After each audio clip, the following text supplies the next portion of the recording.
It's official opening for the show Threads. We acknowledge the Chiano Nation and the lands on which we live, we work, we play, we create art, and offer community programs such as this. When I was at Emily Carr, I was part of a conversation that the ceramics department was having about their position in the art conversation. I wanted this exhibit to also reach into that broader context. I wanted to show that threads and fiber were also a material, and that the people who are working with these materials were artists in their own rights. It was wonderful to see such a wide variety of media represented, especially the many aspects and manipulation of fiber, the versatility of creativity, and the interconnectedness of the works elevates this exhibit. It's called angel form because of there's wings and an angel thing. This one I was experimenting with plaster. I dipped canvas in plaster and then I just laid it onto a board.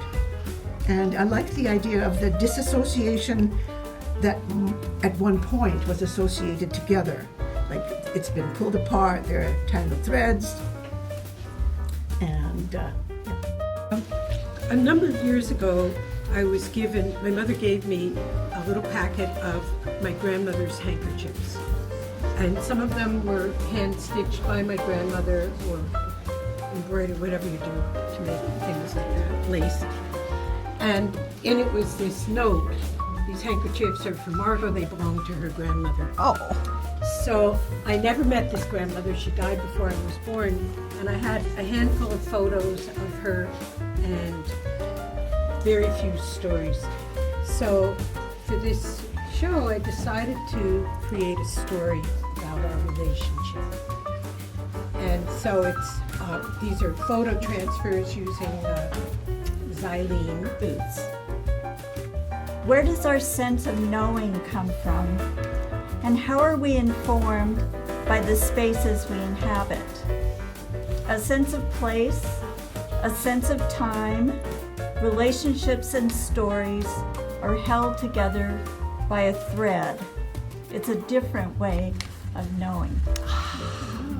Thank you. This was about memory and the threads that go through your brains being attached to your memory, and memory being your souvenirs of life, and the souvenirs being unreliable. They're not like shot glasses, more like silly putty, because every time you talk about your memories, they get changed. So this is stitched on water-soluble fabric, and then you dissolve the fabric and you're left with just the threads. And so all of that is done in that manner. But again, flowers are a big part of my artwork. These houses are just ingrained in my soul, and the community is just unreal. In Holland, like everyone welcomes you into the next house, into the next house, into the next house. What words might go on the back, that would present a welcoming to the table kind of feeling, and then, the mismatched chairs of a cozy dining room is always the nicest thing of all. So, you can rest, settle, sit, pause, dwell, tarry, visit, stay, or my favorite, linger at the table and share conversation. Good. Thank you. Thank you.